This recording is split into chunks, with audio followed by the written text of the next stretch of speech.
Senator professor Sajid امیر صاحب امیر مرکزی جمعیت اہل حدیث پاکستان، ہم ان کا تہہ دل سے شکریہ ادا کرتے ہیں کہ اس مصروفیت میں وقت نکال کر کے ہمارے پاس تشریف لائے۔ اللہ رب العزت سے دعا ہے کہ اللہ تعالی انہیں صحت و سلامتی والی لمبی زندگی عطا فرمائے۔ اب آپ کے سامنے تشریف لاتے ہیں ترجمان مسلک اہل حدیث، محقق النثر محترم جناب رانا شفیق خان پسروری، انشاءاللہ الرحمن ان کے متصل بات محترم جناب قاری و قرآن قاری عبدالرحیم کریم صاحب کا خطاب ہوگا۔ اب آپ کے سامنے تشریف لاتے ہیں محترم جناب رانا شفیق خان پسروری۔ آپ کے یہاں حاضری روحانی خوشی کا باعث ہوتی۔ کسی بھی دینی اجتماع میں جانا مقررین اور حاضرین کے لیے ایک سعادت تو ہے ہی ہے،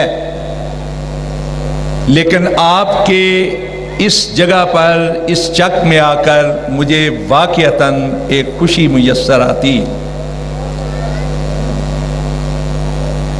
حضرت حافظ محمد دین رحمۃ اللہ علیہ، ان کے ہاتھ کا لگا ہوا یہ گلشن توحید جس طرح ثمر آور بھی ہے ثمر بار بھی ہے، وہ آپ دیکھ رہے ہیں۔ یہ عظیم صدقہ جاریہ ہے اس عظیم بزرگ کا۔ صرف ان کے بھائی، ان کی اولاد، ان کے احفاد ہی ان کا صدقہ جاریہ نہیں، آپ بھی ان کا صدقہ جاریہ ہے، اور میں خود بھی ان کا ایک صدقہ جاریہ ہوں۔ آپ کی یہ مسجد وہ مسجد ہے جہاں زندگی میں سب سے پہلے میں نے خطبہ جمعہ دیا تھا۔ میں اس وقت سرگودا میں استاذی مکرم شیخ الحدیث حضرت مولانا ابو السلام محمد صدیق رحمت اللہ علیہ کے ہاں پڑھا کرتا تھا، اور حضرت حافظ صاحب وہاں گاہے گاہے تواتر کے ساتھ تسلسل کے ساتھ تشریف لے جایا کرتے تھے۔ ہمارے والد گرامی کے حوالے سے جب میرا تعارف ہوا تو ان کا میرے ساتھ لاڈ اور پیار جو ہے وہ بڑھا۔ تو ان کے ساتھ میں پہلی بار جب آیا تو یہ کھیتوں کی پگڈنڈی سے ان کے ساتھ ساتھ چل کر آیا، اور پہلا خطبہ جمعہ میں نے یہاں دیا تھا۔ اس لیے میں کہتا ہوں کہ میں بھی ان کا صدقہ جاریہ ہوں الحمدللہ۔ ہر سال اس کانفرنس کے انتظامات بھی بہترین ہوتے ہیں، خطابات بھی بہترین ہوتے ہیں، اور شرکاء کی تعداد بھی بڑھ رہی۔ کتاب و سنت کی وہ خوشبو جو حضرت حافظ صاحب نے پھیلانی شروع کی تھی، پھیلتی چلی جا رہی۔ آپ نے دیکھا کہ امیر محترم کس دل کی محبت کے ساتھ، قلبی محبت کے ساتھ، اخلاص قلب کے ساتھ آپ سے ہم کلام تھا۔ ماشاءاللہ وہ سیاستدان بھی ہیں اور ریکارڈ یافتہ سیاستدان۔ جتنے عرصے سے وہ ایوان بالا سینٹ میں ہے، کوئی اور رکن نہیں ہے، تواتر کے ساتھ وہ سینیٹر منتخب ہوتے۔ اور پاکستان کی سیاست میں ان کا ایک قد ہے، ایک کاٹ۔ اس وقت جب کہ پاکستان میں پرویز مشرف کی آمریت کا سورج سوا نیزے پر تھا، اور کوئی کھل کے اس کے خلاف بولنے کے لیے تیار نہیں تھا، اپوزیشن سے تعلق رکھنے والے اکثر سیاستدان ملک سے باہر جا چکے تھے، اور جو یہاں تھے یہ صورت حالات تھی کہ بس برائے نام کارروائی ڈال رہے تھے۔ پرویز مشرف نے جب پاکستان کی چاروں صوبائی اسمبلیوں سے، قومی اسمبلی سے اور سینٹ سے اعتماد کا ووٹ لیا تو اپوزیشن کے چند لوگ بائیکاٹ کر کے باہر آ گئے۔ صرف ایک ہی فرد تھا، ایک ہی فرد پورے پاکستان میں جس نے پرویز مشرف کے خلاف عدم اعتماد کا ووٹ دیا تھا، اور وہ میرا اور آپ کا امیر جناب پروفیسر ساجد میر تھے۔ یہ سیاست ہے، لیکن انہوں نے اپنی پوری گفتگو میں مروجہ سیاست کے حوالے سے کوئی بات نہیں کی، صرف آپ کے سامنے پیارے رسول صلی اللہ علیہ وسلم کی محبت، آپ سے تعلق خاطر اور صحابہ کرام رضوان اللہ علیہم اجمعین کی عظمت اور فضائل کے حوالے سے اختصار اور دلائل کے ساتھ بات کی۔ یہ شان ہے ہمارے قائدین کی، اور یہ عظمت ہے ہمارے اسٹیج کی۔ ہمارے مسلک کا اسٹیج سنجیدہ اسٹیج، یہاں سے تان و تشنیع کی زبان استعمال نہیں کی جاتی، یہاں کفر اور نفاق کے فتوے صادر نہیں کیے جاتے، یہاں سے دعوت فکر دی جاتی ہے، سوچنے کی دعوت دی جاتی ہے، اور ساری کی ساری دعوت اللہ اور اس کے پیارے رسول صلی اللہ علیہ وسلم کے احکامات، فرمودات اور تعلیمات کی روشنی میں ہوتی۔ یہی وجہ ہے کہ جو سنتا ہے کان لگا کر اور پھر پرکھتا ہے اپنے دل سے، تو وہ الحمدللہ برضا و رغبت مسلک اہل حدیث کو قبول کر لیتا ہے۔ میں وقت کے اختصار کو مد نظر رکھتے ہوئے آپ کے سامنے اور آپ کے توسط سے اپنے غیر اہل حدیث بھائیوں کے سامنے ایک دعوت فکر رکھنا چاہتا ہوں۔ آج ربیع الاول کی 4 تاریخ، سورج ڈوبنے سے پہلے 2 تاریخ تھی، اب 3 ہو چکی ہے۔ ربیع الاول کا مہینہ کتاب و سنت کے اندر اس کے لیے کوئی خاص احکامات موجود نہیں، لیکن پاکستان کے اندر جیسے ہی ربیع الاول کا چاند طلوع ہوتا ہے ایک خاص گہما گہمی شروع ہو جاتی۔ میں کوئی اختلافی بات نہیں کروں گا، میں دعوت فکر دوں گا آپ کو، سوچنے کی دعوت آپ کو اور آپ کے ذریعے سے دوسروں کو۔ پورے پاکستان کے اندر کثرت کے ساتھ سیرت النبی صلی اللہ علیہ وسلم کے جلسے اور آپ کی ذات والا صفات کے مناسبت سے جلوس شروع ہو جاتے ہیں، سیمینار شروع ہو جاتے ہیں۔ پہلا چاہ پی لیے، میرا خیال گفتگو بات کر لیں، تسلسل ٹوٹ جاندہ نا، مزہ نہیں دیندہ۔ اللہ کے نبی صلی اللہ علیہ وسلم نے خطبہ جمعہ کے جو آداب بیان کی ان میں یہ بھی تھا کہ سننے والا تنکوں کے ساتھ تو کھیلے نہ کھیلے، بالکل نہ کھیلے، کوئی ساتھ میں کوئی آدمی کوئی ایسی ویسی حرکت کر رہا ہے اس کو بھی نہ روکے، کہ کہیں ایسا نہ ہو کہ اس کی توجہ خطیب سے ہٹ جائے اور خطیب جو کہہ رہا ہے اس کو صحیح طور پہ نہ سن پائے۔ مثلاً ایک لفظ ہے نہیں، میں وہاں نہیں گیا، اب سننے والے نے نہیں کا لفظ ہی نہیں سنا تو سارے کا سارا مفہوم بدل گیا، وہ سمجھے گا اس نے کہا کہ میں وہاں گیا، ساری بات الٹ پلٹ ہو گئی۔ تو میں یہ عرض کر رہا تھا کہ ربیع الاول کے چاند کے طلوع ہوتے ہی پاکستان کے اندر سونے نبی صلی اللہ علیہ وسلم کی ذات کے حوالے سے ایک گہما گہمی شروع ہو جاتی ہے، جلسے اور جلوس شروع ہو جاتے ہیں۔ حضرات، میں دعوت فکر دینا چاہتا ہوں، اگر 12 ربیع الاول کا دن تہوار کے طور پر ہوتا، اگر تہوار کے طور پر ہوتا، بات ذرا سمجھیے گا، تو پھر اس کے لیے ایک تاریخ مقرر ہوتی، ایک تاریخ کا تعین ہوتا۔ جس طرح عید الفطر پوری دنیا کے مسلمان، خواہ کسی رنگ کے ہوں، کسی نسل کے ہوں، کسی مسلک اور مذہب سے ان کا تعلق ہو، سب مانتے اور جانتے ہیں کہ عید الفطر 1 شوال کو ہوتی ہے، ایک تاریخ کا تعین ہے۔ چاند کے دیکھنے پہ اختلاف ہو سکتا ہے، لیکن تاریخ پر کسی کا کوئی اختلاف 1 شوال کو ہوگی۔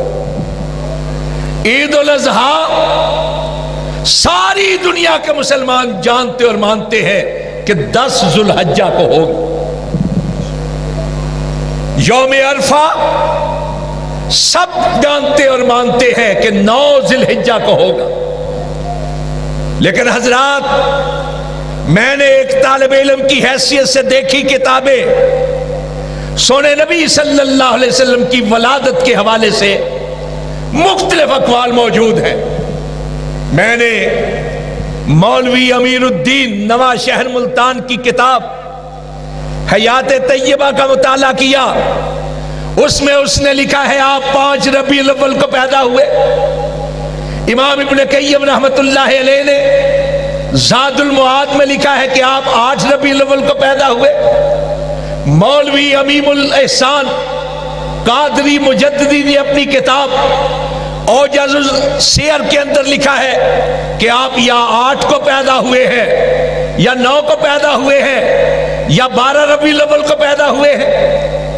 میں نے عظیم سیرت نگاروں کی کتابیں پڑھی، شبلی کی کتاب دیکھی، مولانا شبلی نعمانی کی، مولانا ابوالکلام آزاد کی، قاضی سلمان منصور پوری کی، میں نے چودھری فضل حق کی کتاب دیکھی، امام ابن کثیر کی کتاب دیکھی، امام ابن اسیر، ان سب نے اور بالخصوص قاضی سلمان منصور پوری نے بڑی تفصیلی بحث کی ہے مصر کے ایک فلکیات دان محمود پاشا کے حوالے سے، اور ان سب نے لکھا کہ آپ 9 ربیع الاول کو پیدا ہوئے۔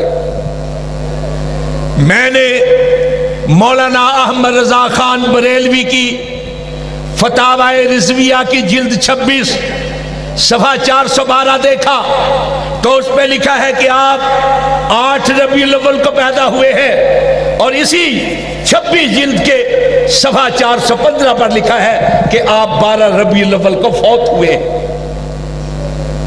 شیعہ حضرات 17 ربیع الاول کو مناتے ہیں ولادت، اور کئی ایسے ہیں جو کہتے ہیں ربیع الاول نہیں، آپ رمضان کے مہینے میں پیدا ہوئے، اس لیے رمضان کو جو تقدس ملا ہے، فضیلت ملی ہے، وہ آپ کی پیدائش کی وجہ سے ملی۔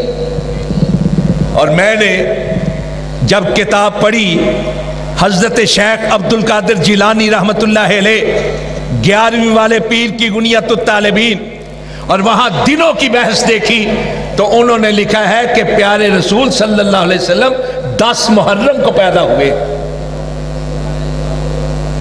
یہ تاریخوں کا تعین نہیں ہے، اختلاف ہے آپ کی پیدائش پر، لیکن آپ کی وفات پر قریباً اتفاق ہے کہ آپ 12 ربیع الاول کو وفات پائی ہے آپ۔ اگر یہ تہوار ہوتا ولادت کا جشن تو پھر تاریخ ایک ہونی چاہیے تھی، جس طرح عید الفطر کی تاریخ ایک ہے، عید الاضحیٰ کی تاریخ ایک ہے، حج والے دن یوم عرفہ کی تاریخ ایک۔ اس کے باوجود میں کم از کم میں جو لوگ یہ سب کچھ کرتے ہیں، مولویوں کی نہیں عوام کی بات کر رہا ہوں، میں ان کے جذبے کی تحسین کرتا ہوں، میں ان کے جذبے کی نفی نہیں کرتا۔ میں صرف یہ عرض کرنا چاہتا ہوں کہ اپنے جذبے کو رخ صحیح دیں اور بات سمجھیں کہ اصل چیز سونے نبی کی ولادت نہیں، سونے نبی کی رسالت ہے۔ دو چیزیں ہیں، دو باتیں، دو حیثیتیں۔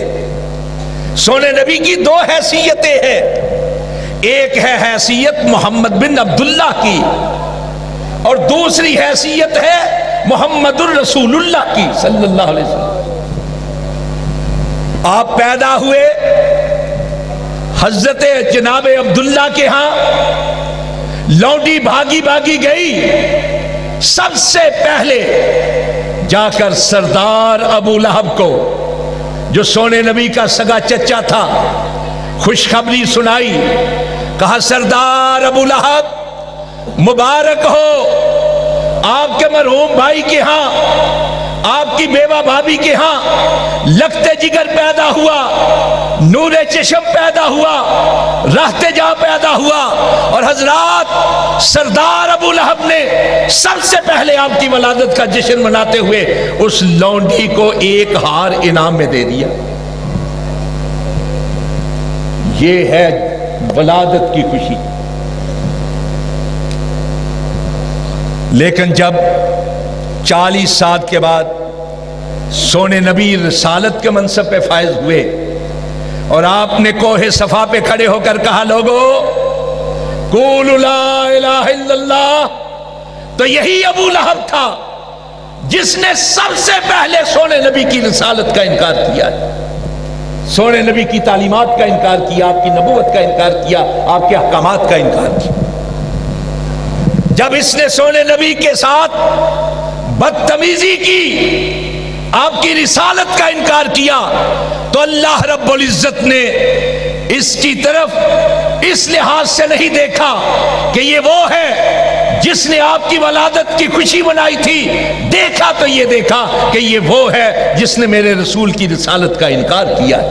قرآن پاک میں اللہ کی طرف سے وحی نازل ہوئی، تبت یدا ابی لہب و تب، تب سے لے کر آج تک اور آج سے لے کر قیامت تک ہر قرآن پاک پڑھنے والا یہ کہے گا تبت یدا ابی لہب و تب، ابو لہب تیرا ستیہ ناس ہو جائے، تیرے ہاتھ ٹوٹ جائے، تیرا بیڑا غرق ہو جائے کہ تو وہ ہے جس نے سونے نبی کی رسالت کا انکار کیا۔ دو حیثیتیں محمد بن عبداللہ کی، محمد رسول اللہ، ہمارے لیے دونوں حیثیتیں جو ہے وہ ماننے کی ہیں، جاننے کی۔ لیکن میں یہ عرض کرنا چاہتا مکے والوں کو دیکھیں، وہ آپ کو محمد بن عبداللہ کی حیثیت سے لاڈ کرتے تھے، پیار کرتے تھے، آپ پر فخر کرتے تھے۔ وہ یہ کہتے تھے لا یوزن رجلا، کوئی شخص سونے نبی صلی اللہ علیہ وسلم کے ساتھ ہم وزنی نہیں کر سکتے، شرفن ولا فضلن ولا عدل، کوئی شخص شرف کے لحاظ سے، فضیلت کے لحاظ سے، زندگی کے لحاظ سے محمد صلی اللہ علیہ وسلم کے برابر نہیں پہنچ سکتا۔ وہ آپ کو صادق کہتے تھے، آپ کو امین کہتے تھے، آپ کے پاس اپنی امانتیں رکھواتے تھے، آپ سے اپنے فیصلے کرواتے تھے۔ کیا آپ وہ واقعہ نہیں جانتے کہ بیت اللہ کی تعمیر جب انہوں نے کی تو حجر اسود رکھنے کی باری آئی تو آپس میں جھگڑنے لگے، کوئی کہتا تھا میں رکھوں، کوئی کہتا تھا میں رکھوں، قریب تھا کہ یہ جھگڑا بڑھتا، تلواریں نکل آتی کہ ایک نے کہا ایسا کرتے ہیں جو سب سے پہلے حدود حرم میں داخل ہو اس سے فیصلہ کروا لیں گے۔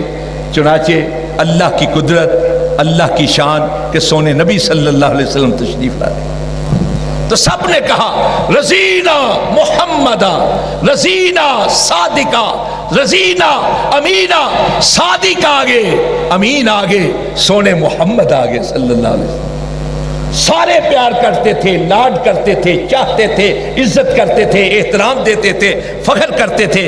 لیکن یہی مکہ والے تھے جو محمد بن عبداللہ کے اوپر تو فخر کرتے تھے، پیار بھی کرتے تھے، لیکن جب سونے نے کہا کہ میں محمد الرسول اللہ بن گیا ہوں تو یہی مکے والے تھے جنہوں نے سونے نبی کی مخالفت شروع کر دی، آپ سے دشمنی شروع کر دی۔ صرف مخالفت ہی نہیں کی، سونے کی جان کے دشمن ہو گئے۔ یہ جو بات میں کر رہا ہوں ایسا ہے یا نہیں؟ ایسا ہے یا نہیں؟ بتائیں ہے کہ نہیں؟ محمد بن عبداللہ کو مانتے تھے، محمد رسول اللہ کو نہیں مانا۔ اب قرآن پاک میں اللہ رب العزت نے کیا فرمایا ہے؟